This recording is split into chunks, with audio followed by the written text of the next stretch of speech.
Hey guys, hope you're doing well out there.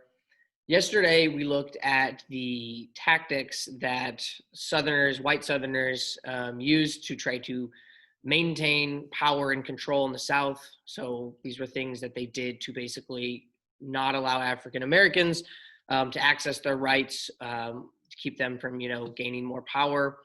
One of them was the KKK, and the other one was sharecropping. So let's just do a stop and jot to review sharecropping here. The question is, was sharecropping a system that allowed most sharecroppers to be successful? Okay, go ahead and pause the video and jot your answer down. Okay, hopefully you said no, because it just really wasn't a system that made that very easy to do. You probably saw in the game that maybe some of you guys were able to make money, in the sharecropping game, but the vast majority of you, if you played it honestly, if you played it straight up, probably went in debt money, which is common for a lot of people who did sharecropping. And that's because the system was, essentially set up to keep African Americans on the plantation working for cheap for these white landowners. So, what are those things that got in the way, right? Well, first of all, they had all this debt they owed up front. So they really had to make a really nice profit to even pay that debt off if things went right. And then you had those other things you saw in the game, right? They might have a mule die. They might have a drought. The planter might cheat them out of money. So there's so many issues that can come up. So it just gives them a small margin to be successful. So, sorry, my eye's really itchy. So today, we're going to actually focus on some more of the good things that happened with Reconstruction. So the bad, of course, we talked about is that white Southerners were still able to do lots of things to not let African Americans exercise their rights as much or just gain their own independence. But we do want to remember that Congress did send the military down into the South to basically try to force these Southern governments to give African Americans more rights. So while the military was down there during Reconstruction, things were still a lot better than they could have been. In areas where they had a stronger military presence, the African American citizens were able to vote. And even in some communities, Black citizens were elected to elected office and stuff. So there were at least good things, that were coming from the fact that the military was down there. And today is going to be part of a 2-day assignment where we're going to think about the end of Reconstruction, because unfortunately, it did end up ending earlier than it really should have. And I think that'll become clear as we read more why it shouldn't have ended yet. But today, we're not really going to go over how it ended. We're going to analyze a political cartoon, and we're just going to think about what bad things could happen if the North removed the troops. So that I actually want to do a stop and jot on that as well right now. I just want you to take a guess right now. What kinds of things do you think would happen at this moment in history we've studied if the North ended Reconstruction and removed those troops from the South? Okay, go and pause your video and jot down some ideas. Okay, so some things that came to my mind are those Black citizens who are voting right now are going to have no chance of being able to vote when the military is not there overseeing it, right? The KKK, they're able to get away with some things now. If there's no military presence from the North, they're probably going to really be able to use a lot of violence and a lot of intimidation to keep Black people from exercising their rights. And there's, on and on more we could think about and talk about that, problems might lead to. But the point is basically, if they leave, then there's really not going to be a powerful presence preventing some of those white Southerners from basically trying to keep the Black people in the South down, okay? And so, like I said, we're going to do this with a political cartoon today, which I'm going to explain what that means here in a second. Your homework will be about, well, I'll get to that in a second. Let's just talk about political cartoons, okay? So a political cartoon, it's a drawing that makes a statement about a political issue or event, okay? So we've already done image analysis this year, and what we're doing today is pretty similar. The difference is that instead of it being a picture somebody took with a camera, it's a drawing somebody did with the very specific purpose of trying to get an idea across to you guys, of getting a message across about a political issue, okay? And then the two big things we're going to use as tools to help us understand the political cartoons are the title of it and symbolism. Okay, so the title, first of all, you know what that means, right? It means the name of the political cartoon. But we're going to look at how the title gives you a clue to the main idea that the artist wants you to think about. Okay, so they're going to write a title that that clues you in on what idea are they thinking about, what do they want your brain to be on. Okay, so that's going to get your brain focused, and then symbolism is going to be one of our major tools to figure out what actually is this cartoon saying about that idea, right? That's going to be the last step that should really help us put it together and figure out what the cartoonist is trying to say. Okay, so symbolism is when objects or people represent an idea. So the things in this cartoon, the people and objects might represent bigger ideas. Okay, so like from a basic, idea of symbolism that you probably covered in your reading language arts class would be like a heart symbolizes the idea of love, right? Or our bulldog logo represents toughness because bulldogs are tough. It's going to be kind of like that with the cartoons, but you'll kind of see it's going to draw on the historical stuff. I'll touch on that more when I pull the cartoon. Well, actually, I'm going to pull it up now. So let's go ahead and do that. So again, your homework is going to be about the end of Reconstruction. So the stuff that I talked about at the opening. So you're going to come back to that with your focus. This one is more about just in general, like the voting issues during Reconstruction. Okay, so slightly different topics, but I wanted to use a different example so I can model for you the skill of understanding a political cartoon. So this is the political cartoon I'm going to use to model this skill for you. And it's called, Of Course He Wants to Vote the Democratic Ticket. Okay, now I'm going to go through these steps. I'm going to look for symbolism.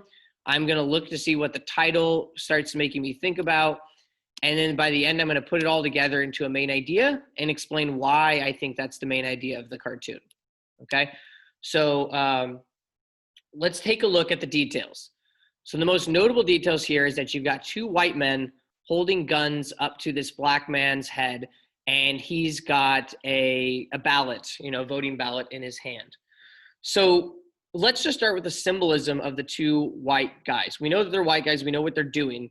But do they symbolize something bigger? And by that, I mean, like, do they symbolize a bigger idea of what's going on in the South or the type of people and what they're doing?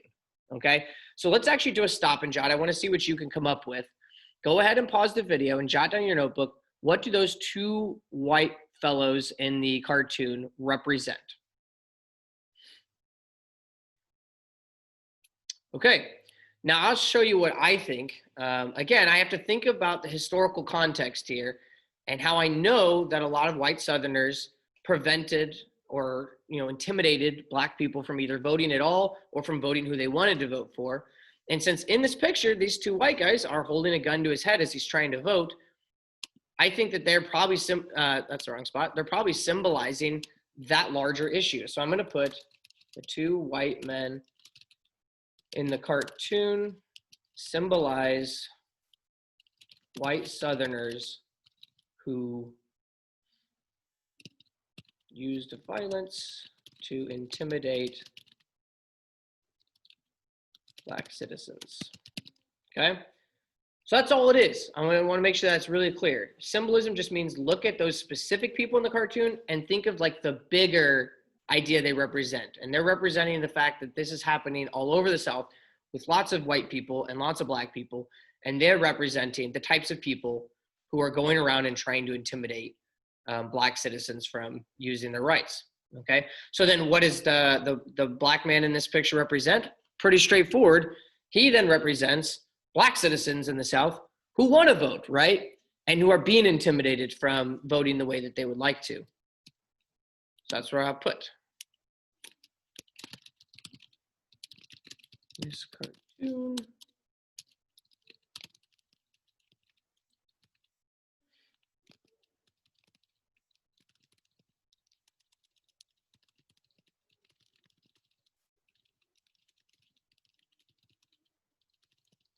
Okay, so he represents just all the African Americans in the South who are wanting to use their rights, trying to use their rights, right? He showed up to vote. He wanted to be able to use his new rights.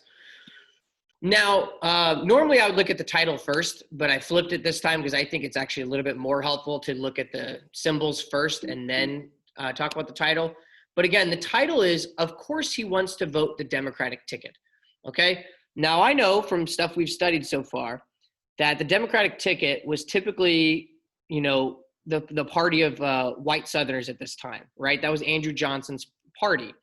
So usually you'd think a black, you know, citizen is not going to want to vote the Democratic ticket. So then I have to then think about, oh, well, these two guys are holding a gun to his head. Maybe that's supposed to be like a quote that one of them is saying, and this is their way of intimidating him. They're like saying this to the election judge that, yeah, of course he wants to vote the Democratic ticket, as they hold a gun to his head and are forcing him to do that. So I'm going to jot some of those thoughts down so that kind of makes sense. So I'm going to start just right what the title is. The title is, of course, he wants to vote the Democratic ticket. Exclamation point.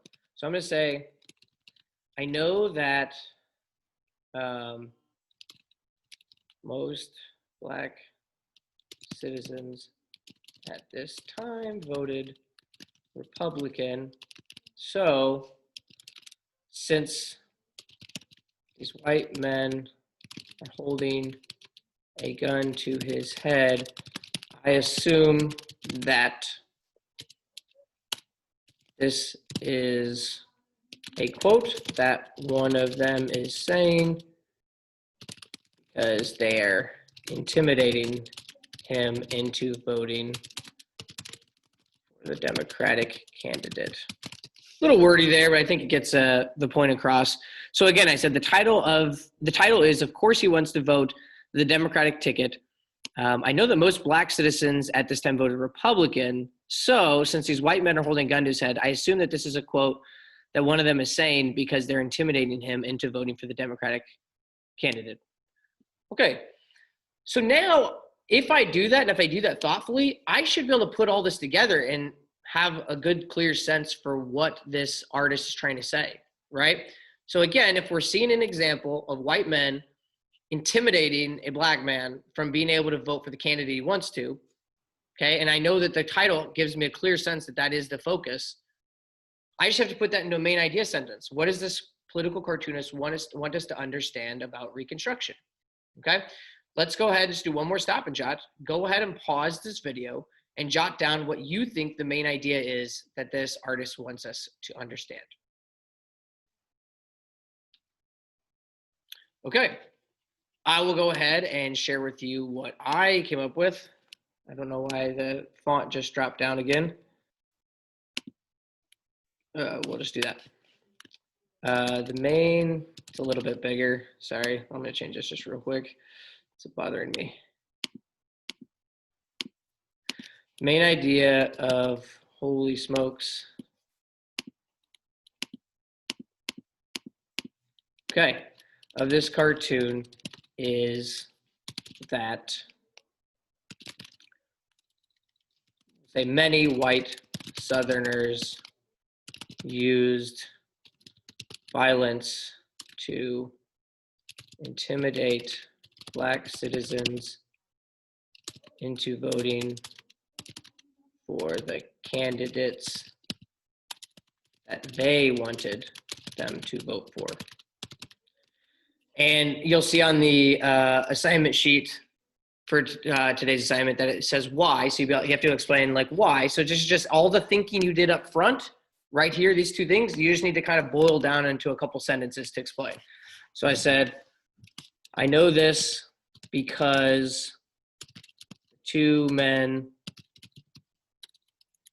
are holding a gun to his head, which symbolizes, my gosh, all the white people in the South who were intimidating black voters. Also, the title shows that the cartoonist, what was I doing there?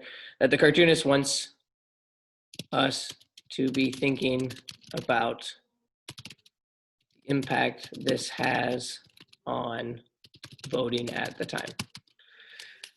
I could probably explain that a little bit better, but that was the first thing that came out. So again, let me repeat it to myself, make sure it sounds good, it makes sense. The main idea of this cartoon is that many white Southerners used violence to intimidate black citizens into voting for the candidates that they wanted them to vote for.